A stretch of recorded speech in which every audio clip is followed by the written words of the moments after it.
Bagaimana wasiat para khutbah, wasiat para khatib terdahulu mengajak kepada kita dengan wasiat takwa. Maka di momen yang mulia ini khatib pribadi mengajak dan menjadi khatib kepada hadirin sekalian, mari bersama-sama kita tingkatkan kualitas iman kita. Kita tingkatkan kualitas takwa kita. Kita tingkatkan kualitas amal kebajikan kita. Karena Allah Ta'ala menyebutkan فَأَمَّا الَّذِينَ آمَنُوا وَعَمِلُوا الصَّالِحَاتِ فَهُمْ فِي رَوْضَةِ يُخْبَرُونَ. yakni orang-orang yang beriman kemudian dipupuk dengan amal kebajikan, diikuti dengan amal soleh, maka mereka akan tertawa, akan bahagia dalam surga. Dan itulah puncak kenikmatan seorang hamba dengan predikat faqad faza fauzan adima. Jemaah sekalian rahimakumullah, untuk membuktikan iman tersebut maka kita dituntut dalam nilai iman ada 3 tahapan. Pertama adalah dalam lisan, perbuatan, dan hati. Salah satu di antara yang menjadi fitnah akhir zaman, yang dimana dengan lisan jemaah sekalian rahimakumullah, Nabi kita pernah bersabda, bihasabil mar'i ayyukadzib, cukuplah seseorang dikatakan dia bohong manakala dia ayyuhaddisa bikulli ma sami'ah, semua informasi yang dia dengar ini bisa menjadikan penyebab dia ini berdosa. Kenapa? Karena dia akan ucapkan. Dan Al-Imam Nawawi rahimahullah ta'ala di awal kitab Syarah Sahih Muslimnya beliau menyebut dalam bab Al-Qawaid Al-Amru bil Ma'ruf wan Nahyu anil Munkar, kafa bil mar'i isman, cukuplah seseorang dikatakan dia berdosa manakala dia berbicara fi kulli masami, semua informasi yang dia dengar dia tuangkan semua, baik dia tuangkan secara langsung di lisan ataupun dia tuangkan di media. Allah Ta'ala menyebutkan wala taqfu ma laisa laka bihi ilmun innas sam'a wal basar wal fuad kullu ulaika kana anhu mas'ula. Janganlah kita berbicara, janganlah kita berbuat tanpa ada dasar ilmu yang jelas. Pertama kali Allah meletakkan innas sam'a, jemaah, sesungguhnya pendengaran, baru kemudian penglihatan dan hati, semua akan diminta pertanggungjawabannya di hadapan Allah Subhanahu wa Ta'ala. Sehingga telinga ini adalah respon dari semua informasi yang kita serap, baik itu informasi yang sifatnya langsung ataupun tidak langsung, informasi yang mungkin lama ataupun yang baru, atau bahkan informasi yang akan datang, jemaah. Dan disebut mungkin adalah tebakan-tebakan atau ramalan-ramalan. Sehingga orang itu cukup dikatakan dia berdosa kalau kemudian semua informasi yang dia dengar dia tuangkan, dia sampaikan kepada orang lain tanpa difilter. Kenapa Nabi kita menekankan kepada kita, man kana yu'minu billahi wal yaumil akhir falyakul khairan aw liyasmut. Kenapa ada kalimat ciri-ciri di antara orang yang beriman kepada Allah dan hari akhir, jaga lisannya untuk senantiasa berkata dengan khairan. Kalau nggak bisa bicara dengan baik, Nabi tegaskan auliyasmut. Kenapa ada 2 hal ini, jemaah? Kenapa Nabi tekankan khairan auliyasmut? Berarti kalau kita bicara masalah kemudian apa yang kita dengar, semua informasi ini perlu kita filter, perlu kita saring. Mana yang kira-kira perlu kita sampaikan, mana yang tidak. Tidak salah kalau kemudian kata Abdullah bin Mas'ud radhiyallahu taala anhu, bagaimana dikeluarkan oleh Imam Hakim dalam kitab Mustadrak dan Imam Daruqutni dan yang lainnya, seseorang itu dengan gampang terkadang dia mengucapkan kalimat yang dia dengar dari orang lain tanpa dia cek kembali kebenarannya. Oh, yang sudah benar aja itu ditimbang sejauh mana maslahat dan madharatnya. Itu kalau kita bicara sisi apa?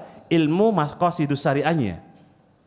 Sehingga apalagi zaman yang penuh dengan fitnah teknologi, maka kualitas iman kita bisa dilihat sebanding lurus sejauh mana dalam menyikapi media dalam kita komentar, jemaah. Bukankah bisa menjadi bumerang statement yang salah, statement yang barangkali itu menyimpang, bahkan mungkin barangkali itu memfitnah, yang terus kemudian menggelinding di media, yang semua orang bisa membaca dan mendengar, kemudian dia amalkan bagi orang tersebut, maka itulah mungkin menjadi salah satu naudzubillah min dzalik investasi dosa yang mengalir, jemaah. Jemaah sekalian kaum muslimin sidang Jumat rahimana wa rahimakumullah. Sebenarnya gampang dalam Islam memberikan bagaimana solusi bagi kita.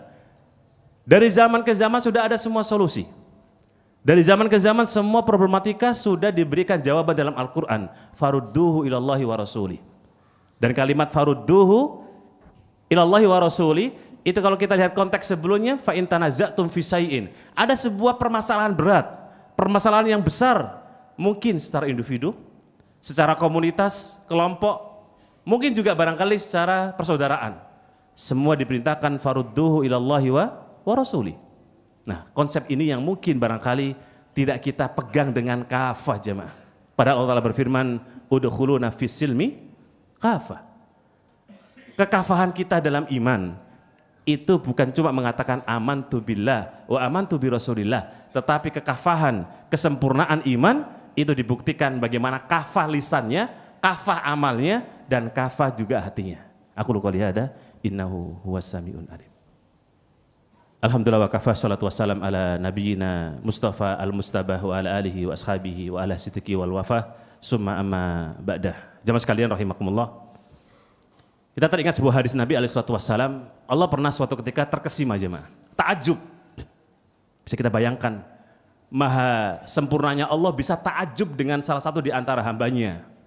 Yakni Nabi kita bersabda, yu'jabu rabbuka tabaraka wa ta'ala ila ra'il ghanam. Allah pernah terkesima dengan sang pengembala kambing jemaah. Sang pengembala kambing, bukan ustadz, bukan kiai, bukan mubalik, bukan dai, bukan orang yang rajin ibadah, bukan. Ra'il ghanam kata Nabi alaihi salatu wassalam. Kenapa jemaah sekalian? Ternyata orang ini hidup di sebuah lembah jauh dari keramaian. Dia hidup di sebuah lereng bukit gunung yang dimana dalam rangka dia yu'addin fayusali fayakhafullah. Dia sholat sendiri, adzan sendiri, dan dia takut karena Allah, karena fitnah zaman akhir. Dia tinggalkan keramaian, dia pindah di sebuah tempat yang jauh dari keramaian. Kalau mungkin hari ini jauh dari media, mungkin, wallahu a'lam. Jauh dari bagaimana glamornya dunia yang membuat orang itu masuk ke sana dalam dunia teknologi. Dia pilih itu, menyendiri. Dalam rangka apa? Menghindari fitnah. Allah ta'ajub jemaah, Allah terkesima.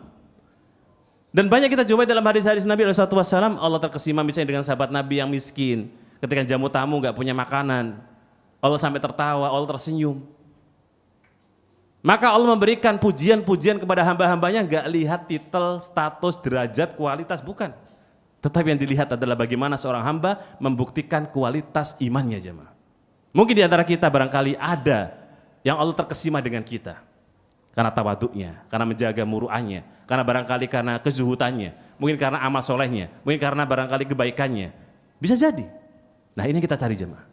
Satu poin ya, kebaikan yang kita kerjakan membuat Allah terkesima, bagian daripada kebaikan yang kita harapkan di hari kiamat, mendapatkan kebaikan yang melimpah. Dan kita minta kepada Allah Subhanahu wa taala, semoga kita sekalian diberikan kebaikan dunia wabil khosoh, di akhirat dengan kebaikan yang melimpah dan kebaikan yang dijanjikan Allah Subhanahu wa taala dengan Jannatul Firdaus. Allahumma shalli ala Muhammad wa ala ali Muhammad kama shallaita ala Ibrahim wa ala ali Ibrahim wa barik ala Muhammad wa ala ali Muhammad kama barakta ala Ibrahim fil alamin innaka Hamidum